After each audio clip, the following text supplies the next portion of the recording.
Tonight we will begin looking at statements about district-wide data related to the CASP assessments in order to begin making decisions for the budget for the 2019-2020 school year.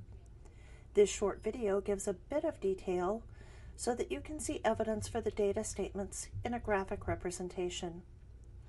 All of this information is available on the California Schools dashboard page. Let's begin with an overview of the district data for English Language Arts and Mathematics. When we look at the district average on CASP performance, our mean scores for all students in language arts was 23.8 points above the standard, or green, on the dashboard indicator. The mean score for all students in California was 6 points below the standard, or orange on the indicator. In math, our mean score was 7.7 points above the standard, compared to the state average of 36.4 points below the standard. But not all student groups have the same performance. Red, orange, and yellow bands show students who are not yet meeting the grade level standard, and in English Language Arts, those student groups are listed here or on the handout that you can access through the QR code or link on your data summary sheets.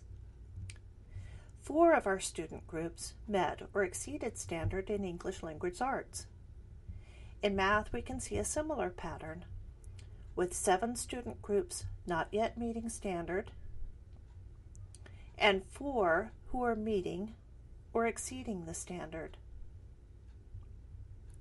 Going a bit deeper, this graph shows the longitudinal data for CASP performance in various student groups. The green line at 0 shows the grade level standard performance. Anything above the line exceeds the standard, and anything below the line indicates that the average score for students in that group is not yet at mastery. Remember that all of these are average scores for a student group, and some students in the group perform very differently than the average score. Light to dark blue bars show the performance in 2015-16, 2016-17, and 2017-18. Gray bars show the 3-year goals that were set for many student groups in the 2015-16 school year.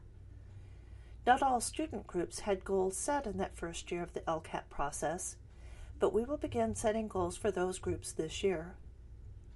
Let's consider English learners. Let's consider English language learner. The light blue bar shows that this group had an average score of 34 points below standard in the 2015-16 school year.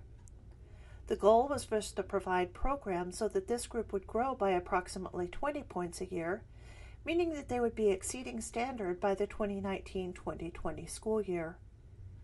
Those growth goals are shown in the progressively dark gray bars.